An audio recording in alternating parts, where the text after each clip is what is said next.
Yo, what is going on, everyone? My name is Nick, or the Notorious Fantasy, and welcome into week number 8 of the 2020 NFL season. In this video, we are going to be giving each 5 picks, and then we are going to be giving our lock. So it's 4 picks plus a lock in this video, and we are going to be discussing our reasoning behind each and every pick. Obviously, we're not just going to give it and then skedaddle onto the next pick. So before we get into it, I'd like to read you guys our records because my record absolutely sucks ass right now. I'm 12-18. It took a complete another dive earlier from in the season. I'm starting to look like Phillip Rivers in the fourth quarter, just complete and utterly trash right now. So that's okay. But I will explain to you guys that I am doing bad so you guys can understand that I am. So maybe, fade the picks. Maybe, I don't know. Maybe that'll work. I might have to start fading myself. So 12-18 right now, 4-3 on locks. So we're still positive on the locks, 16-21 total. And the total return on investment, 43.24%.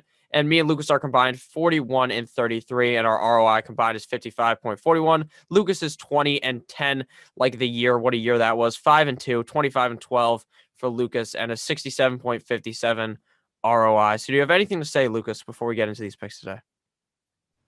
No, I mean, we said it last week. I just calculated out if you placed a $100 bet on all our bets, some of them are teasers and parlays, but we'll just say they're all minus 110 just to make it easy. You'd be up like $460 so far this year, or 4.6 units, no matter what your unit size is. So we're still positive, still cruising. We've seemed to bounce back though from the really crappy weeks. I know we had like a 2-week stretch where like we just weren't hitting anything, but it seems like we kind of even that back out, and we'll look to attack the odd. I don't know. This week of games is very like weird because it's like a bunch of just really bad teams play each other, but like the lines are, if I had to choose, like right where they should be, meaning it's hard to find edges, but I think we did find a couple that we liked this week. Yeah, for sure. So let's get into it. So we're going to give our 5 picks. Like I said, our lock is right at the end of the video. So we will begin with our second most confident pick, obviously number 1 being the lock. And that's the way we just do it now. Lucas came up with this idea, and it makes it a lot easier to figure out how confident we are in each game instead of just going across the board. So my first pick here is the Steelers versus the Ravens, and I'm going with the Steelers +4. Now, the Steelers are undefeated, but their schedule has been pretty soft, aside from last week when they played the Titans, and they played very well in that matchup. The only reason why I would be kind of scared about this is if the Ravens are able to get ahead early. If the Ravens start losing early in the game, Lamar Jackson can never come back from any size lead or any like deficit, really.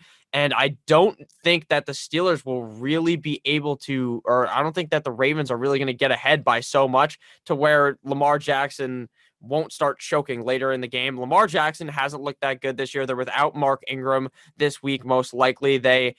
I don't know about the Ravens. I think the Ravens are always going to be a fraudulent team until Lamar Jackson gets the monkey off his back and can finally win that game where he's down 14 points in the second half of the game and wins. He just has not done that yet. And with how the Steelers defense has been playing, with how the offense has looked, even if Big Ben is kind of wishy-washy away, and that is the only real worry here, is that it is at Ravens, not at home in Pittsburgh. But regardless, I'm taking Pittsburgh plus the points at +4. I think a lot of people are going to be on the Baltimore Ravens this week. I wouldn't be surprised if at least 60% of the money was on the Ravens because of how the Ravens offense is, and everyone loves Lamar Jackson. But at the end of the day, the Steelers offense is very, very good. We saw Juju Smith-Schuster even play decent last week. Deontay Johnson looks great if he plays, and Chase Claypool has looked very good as well. This offense is very, very good. And the Ravens defense, while is pretty good, I think the Steelers have that combination to beat them. Plus, this is an AFC North matchup, and they always seem to play pretty close. So I'll take the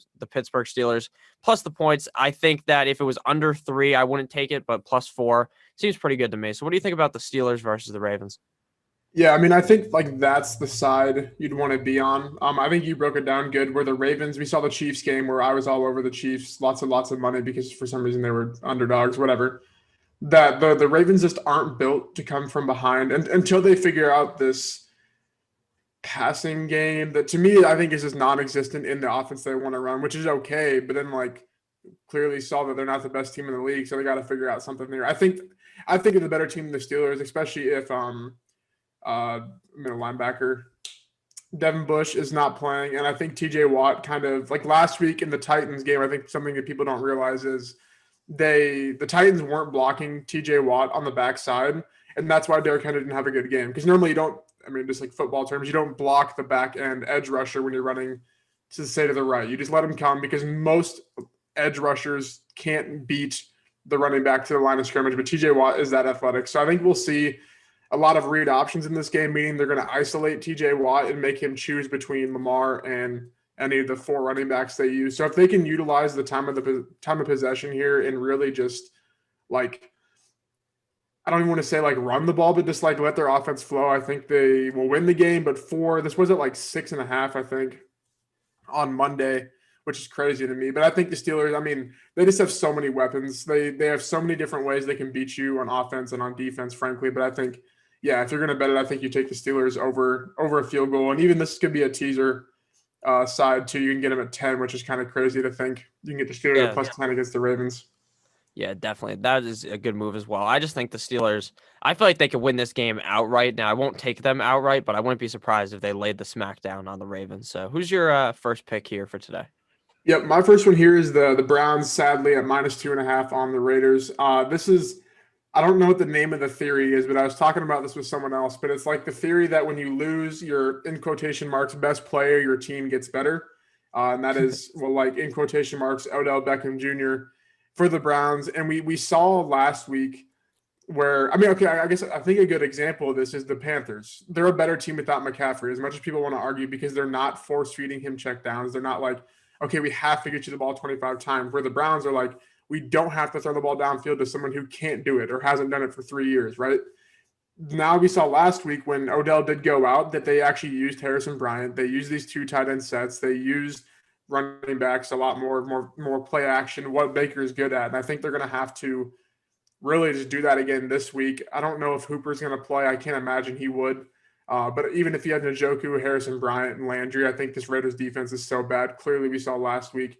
That's why I was all over the Bucks. And the Browns defense does suck, but I think the Raiders offense is so hit or miss that they could easily hit this game against the Browns defense. But like I don't know, they just haven't looked good. Josh Jacobs is washed. He's not going to catch passes. You really just got to beat Ruggs, and I think Denzel Ward can kind of clamp him down a little bit more than maybe what Ruggs did in the Chiefs game. So I like the Browns -2.5. And you could lay the money line probably too, and I think it's probably like -140 to 150 range, I would say. But I like that side just based off the fact that they are a better team without Odell.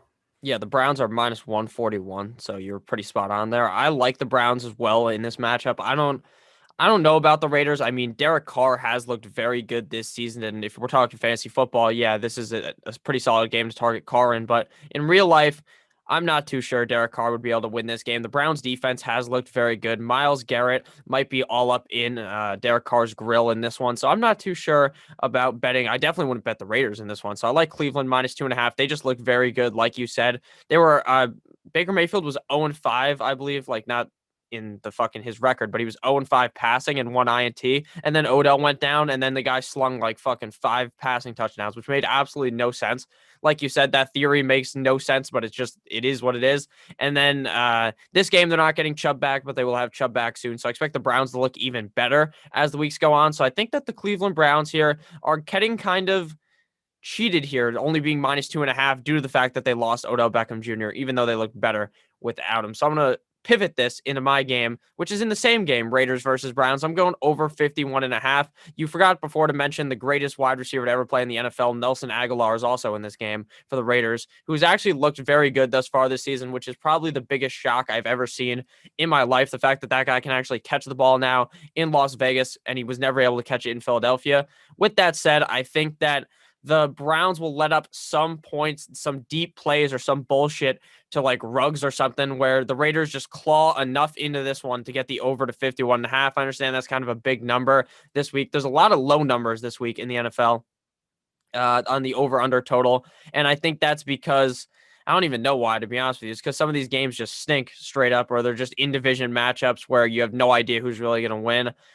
So I'm going to go ahead here and take the over 51.5. There's obviously ways for it to lose if the Browns get up by 1 million and they're just running Kareem Hunt 7,000 times. But I don't think that they're going to get up by so much where that's going to happen, where they're just frequently running the ball every single play. So I like the Raiders versus the Browns over 51.5. What do you think about the over? Or are you feeling under here? No, I like the over. I think I like, as I just pulled it up here, like if you tease the Browns through plus 3.5 and you get over 45.5. I mean, like same game teasers is a lot of my bets. I would say, like, I know I'm giving you 5 bets a week, but like a lot of the times, um, I don't want to say I take most of the time I take all 5, but a lot of these you can like tease. Like if you can get the Browns plus 3.5, that's a huge, you get that half point on the swing. Then obviously plus 3. And then the over 45.5, I mean, you're implying a 46-point game. So 23-23 hypothetically. And these offenses, I mean, they've shown they can put up points, and then the defenses have clearly shown that they can let up points. So I like the straight up over. And yeah, I think you could really just kind of just tease them down, both of them, both sides here, and you kind of like double down sort of in a way. Maybe a little more security on the bet. That definitely makes a lot of sense. So obviously I just went, so that was my fourth pick there. So I pivoted down a little bit there because we're going to talk about the same game. There's no need to fucking bring back in the Raiders versus the Browns a couple of minutes from now. So you can go again. Who is your third most confident pick here? Yeah, my third here is a non-biased Denver plus 3.5. um, I don't even want to say it, like, because I was talking about this the other day. Like, I don't even want to say the Broncos are a better team than the Chargers because they're clearly not.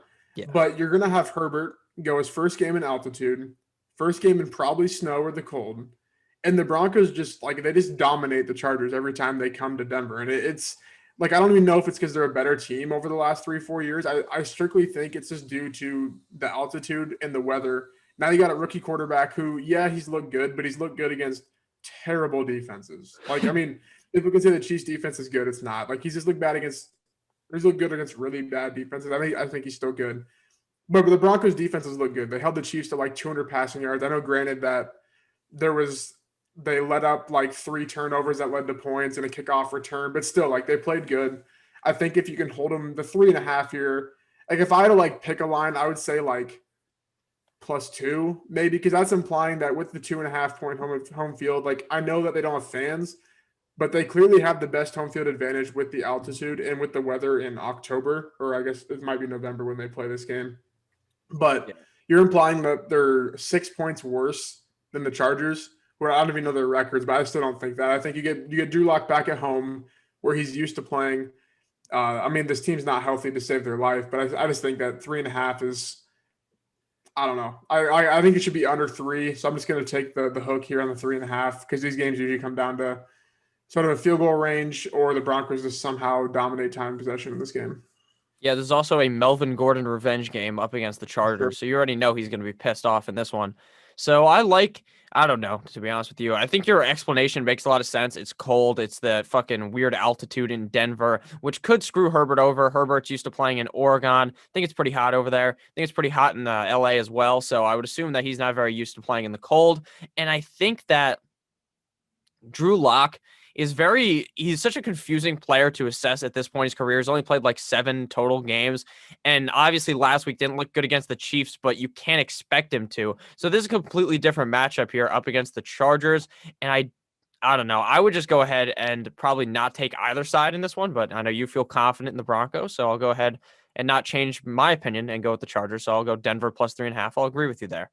So my next pick here is the Cowboys versus the Eagles, and I'm taking the Eagles -8. Now, this game's either going to be the Andy Dalton special or Ben Gucci DiNucci of the Dallas Cowboys. And I think actually if Gucci DiNucci plays, I'm actually pretty scared because that guy, he seems like he could throw some straight up touchdowns in this one. But the Eagles look okay, right? They look all right. They beat the Giants kind of, not by a lot. The Cowboys got their shit smacked in last week. So I feel like the Eagles, that I think are the best team in the NFC East, maybe the Washington football team might be better than them. I really have no idea because they all look not very good. But Carson Wentz has played pretty good recently, despite kind of the negative narrative towards him that even I spew sometimes because it's just funny talking about how Nick Foles is better than Carson Wentz, even though he's not.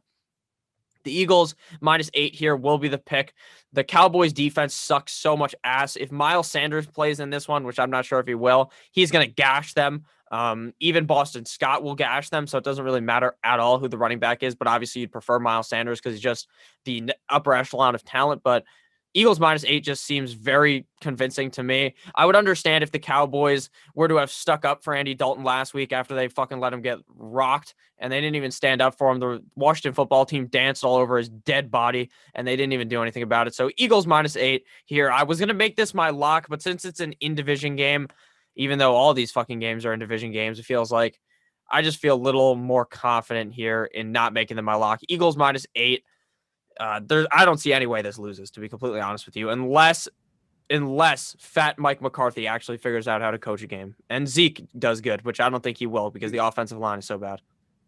I don't even know how to evaluate the Cowboys because, like, apparently via Twitter, like they were supposed to be this like powerhouse defense, like powerhouse analytics, like blah blah blah. Apparently they're bad because Dak got hurt, but I'm pretty sure they were 1-3 before Dak got hurt. I don't like it. It's to the point where like I don't even want to watch this game. Like obviously I watch like Red Zone or whatever, but like I don't even like care to watch this game on Sunday night because it's so gross. Yeah. So I don't even know because I think the Eagles are freaking terrible. Like I was all over the Giants last week, and the Giants are bad. Yeah, I mean I think if you got to pick a side, Eagles -8 is good. But if you were smart, you would have taken the Washington division winner at +900 last week, and then also taken the Cowboys 3 weeks ago at like +110, just so you have the ultimate hedge. So I'm kind of rooting for the Cowboys for my betting wise, so they can kind of like even it. I don't know. It's a whole disaster. But I mean, they might have a top 5 pick and lane Justin Fields, and then they're going to pay Dak probably, and I don't know. It's comical to say the least. But yeah, I don't know. I mean, I think you're getting Carson Wentz, who, to be honest, like besides Watson, I think he's the best quarterback that does what he produces what he does with as little as he has. Like he's never really had a good team. Like yeah, they went to the Super Bowl, but it was kind of backed on their defense. Like their offense really wasn't much, and Nick Foles kind of just played really good for 3 games. So yeah, I guess the Eagles. I don't know. This is a disaster game to say the least, but I would lay them -8 if I had to pick a side. Definitely. I mean, the Cowboys just look so bad that I feel like you have to take the Eagles in this one. So, what's your next pick here? So my next 2 are within the same game, and they're in the Bucks Giants game, and this is one of those situations where we've mentioned the look ahead games, right? We've mentioned these games where teams are going to be game planning for the next game due to a big game. This is the Monday night game, so in this case, a lack of rest for the following week. You add on Antonio Brown's coming back for the Bucks. Godwin's probably going to be coming back next week. So I really like the over 46 in this game. For some reason, it's going down. I don't really understand it because like the mindset of the Bucks get up in this game and the Giants just kind of trail behind them, literally what the Bucks and Raiders did last week. The Bucks scored 45 points themselves last week, and I think the Raiders defense, outside of James Bradbury, is probably just as good, if not better, than the Giants defense. I don't know. I'm not a big Giants defense watcher. So I think the over 46 is nice. And then I think the Giants +10.5 is good. I think this is one where, like I said, the Bucks play the Saints next week, right? They have to revenge that week 1 just shit show they had. Yeah. They get Antonio Brown back, so they're probably more worried about how that's going to work. They're getting Godwin back. They're more worried about how that's going to work. They finally have Fournette back, so they're going to work on – like they're straight up just going to work on a short week rest next week, but they're going to be focusing on the Saints game this week. That's how this stuff works. Like it's like not like a made up thing. Like people use these because like coaches tell them like that's what happens. I don't think they're worried about losing to the Giants. So I like the over 46. I like the 10.5, and I teased this down to 40 and 17 when it was at +11. So if you can do that, like there's no way that the Giants lose by more than 17, and if they do, then it's going to hit the over. So yeah, I just like kind of I would say this is probably like people are going to be hammering the Bucks and hammering probably the over, I guess in this case, but I kind of like the middle ground here with the Giants and the over.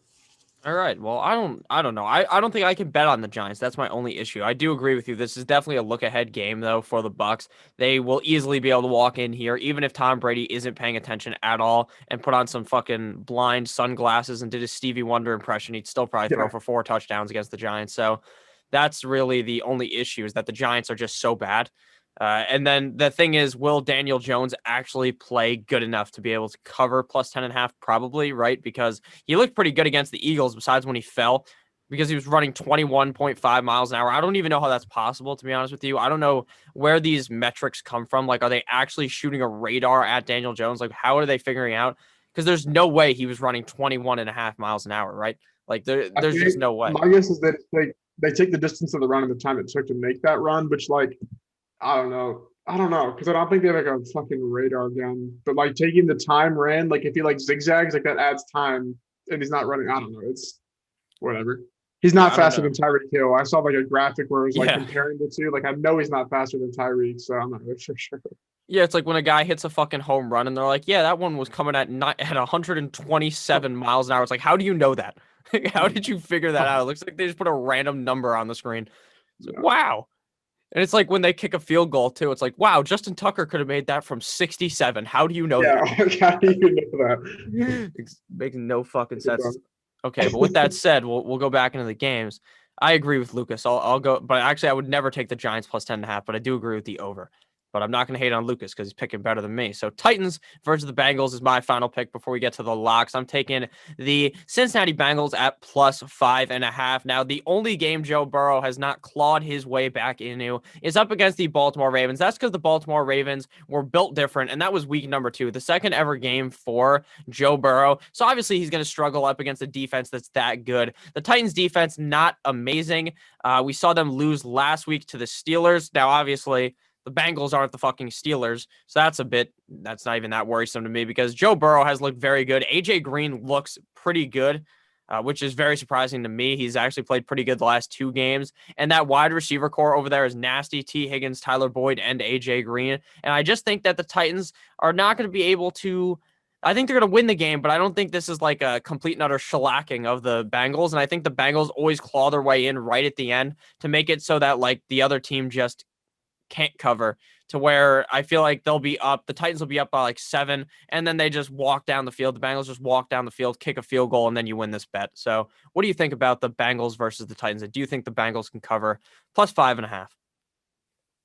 Yeah, I think they can. I mean, Joe Burrow like is in 2 years we're gonna be talking about how he's covering these backdoor spreads because the reasoning for that is the team around him is so bad, but he is so good, so he can like the bookmakers know the team's bad, but like they don't account for like the goodness, I guess is the word, or like the The big quality of difference the play quarterback. later in the game.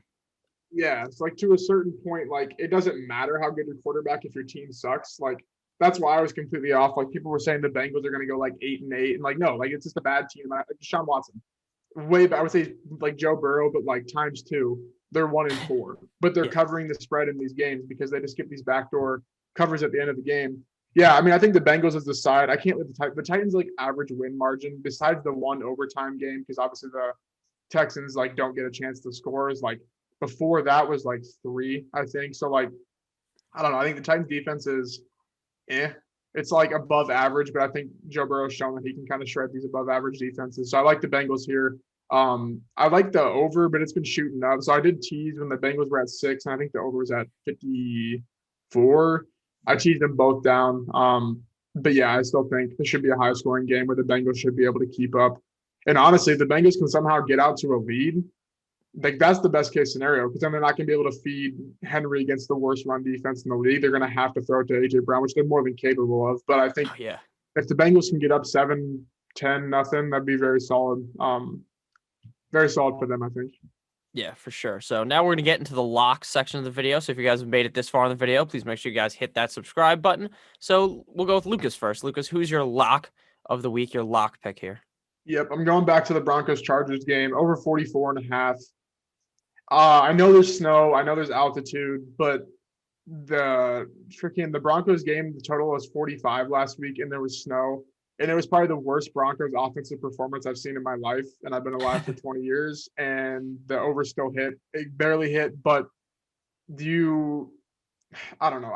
44.5 is way too low because I mean you have to factor in that the field goal outcome or the field goal range for these kickers merely adds 10, 15 yards. McManus kicked 65 yarders in Denver, like during warmups.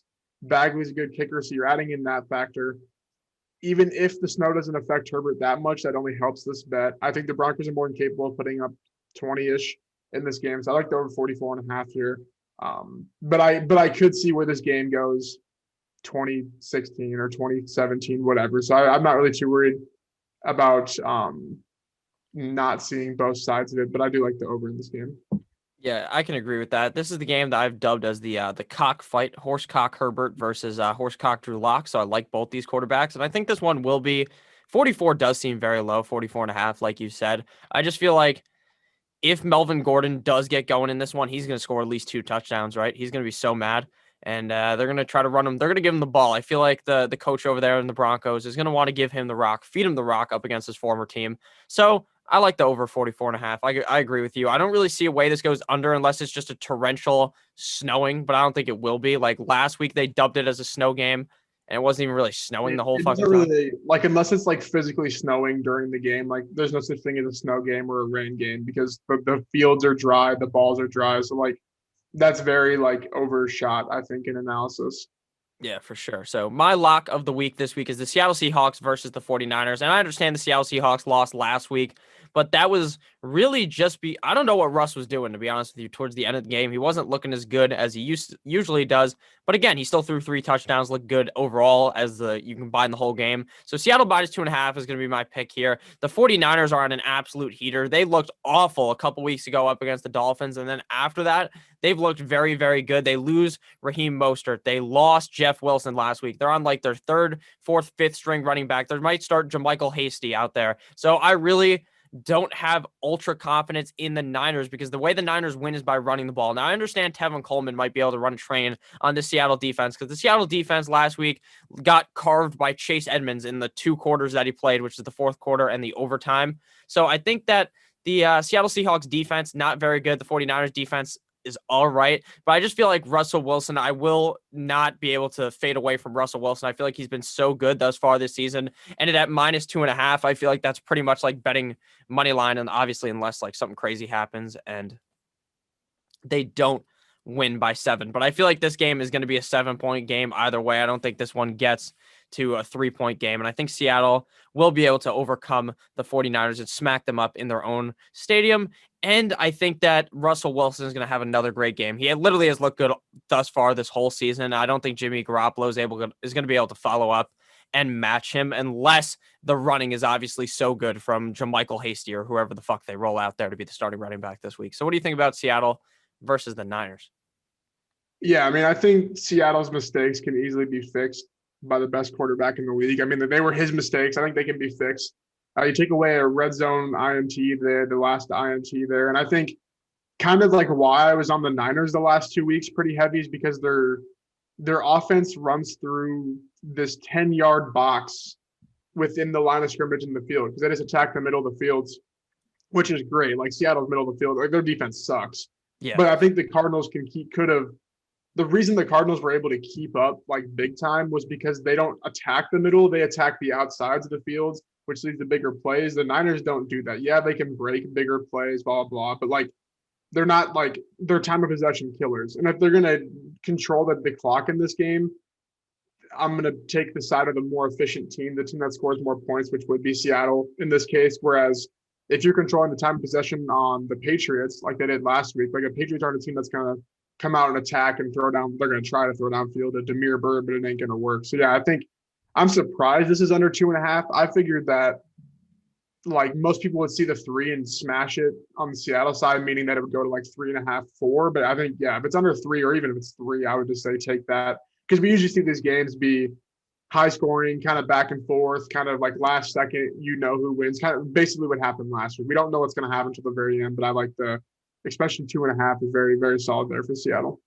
Yeah, and I just see no way that Russell Wilson doesn't look better than he did last week, even though he looked pretty good. And the Cardinals are very fucking hot right now, red hot team. They're not playing this week, obviously, because I would have been very interested in fading them actually this week because I don't know. I just feel like they're on such a heater right now. They looked really good at the beginning, looked pretty shit a couple of weeks ago, and now they look really good again. So that's my take on that. So do you have any other picks here that you might want to talk about, even though they're not on the sheet? Because I have one, and I want to talk about the Jets versus the Chiefs because I have legitimately no idea what to do here. The Jets have fallen to plus 19.5. I know there's just some additional talk here. What do you like? Do you like the Jets plus 19.5, or do you think the Chiefs will just be able to trounce them at minus 19.5? I mean, I don't know. Like, I think that you, from the baseline, just pick a spread. You take the Jets, but we haven't like this Chiefs offense doesn't care about beating down teams. Like I know you could be like, well, they killed the Broncos last week. Their offense didn't. Like there was a kick return touchdown, a pick six, and a fumble on like the 5-yard line. So like, Yeah. yes, the Jets can do that, but like the odds of all three of those things happening within like a 10-minute gap is in every single game is not going to happen, right? Mm-hmm. The Chiefs are more worried about making it to the Super Bowl, right? They're more worried about not trying to do all this fancy crap because they know they won the game. And I don't even want to say like the Jets can keep up within the 19 and a half. Obviously, like this isn't a game where they're going to be like back and forth. But I mean, I think that we saw Denzel Mims last week kind of get his role going, the Michael P. Ryan kind of getting his role going. So I don't know. I mean, I think 19 and a half, you have to lay. But I think this is something where like in game, say the Chiefs score like right away, or maybe they go up like 14-0, then you just lay the Jets because then the Chiefs are just going to put the brakes down. And on that, that's totally based on the fact that the Jets can score, but the Chiefs have like the worst run defense in the league, or one of the worst. And the Jets can just kind of wind down and get some field goals. Basically what they did last week against the Bills, who for some reason their run defense has been bad too. So I guess take the Jets side if you're going to bet it, but it's like I don't know. I frankly don't know, I guess. Yeah, the only pick I like for this game is Le'Veon Bell anytime touchdown score because he's going to score like 7 times in this one. What's it at? Like plus 110 maybe or something? I don't even know if it's out yet because they wait so long on DraftKings to put it out. Here, wait, you know what? I'm gonna I mean, yeah, if his props, I think his like rushing yards prop will probably be pretty high, but if you can get like, I don't know. I mean, like they're gonna pull CEH and let Bell just kind of run on the second half just for the memes, you know. But I think anytime touchdown score, like first touchdown score would be a good one because I might just bring him in on like the 5-yard line, just let him get his first. I don't even know when the last time he got a touchdown for the Jets was. So that'd be his first touchdown. Maybe last year. Yeah, a long time. So yeah, I like that too. Yeah, I want Le'Veon Bell to score and then run the ball over and hand it to Adam Gase. Just ultimate disrespect. That'd be hilarious. So thank you guys for watching. Sorry to bring up the Jets at the end. I know that's probably not super interesting to you. I just wanted to know about what Lucas thought about it because it was originally -21, which just seemed absolutely crazy. So thank you guys all so much for watching this video. If you guys want to check out Lucas and the 3 times he tweets every year, you can check him out on Twitter. It is on the screen as well as down below in the description. Do you have anything to add here, Lucas, or not? Nope. All right. So have a great rest of your guys' day. Go Denver Broncos, obviously. Go Dolphins. We're going to make Aaron Donald our little bitch. So thank you guys for watching. Have a great rest of your guys' day. And I'll see you guys next week when me and Lucas both went 5-0. Good boy.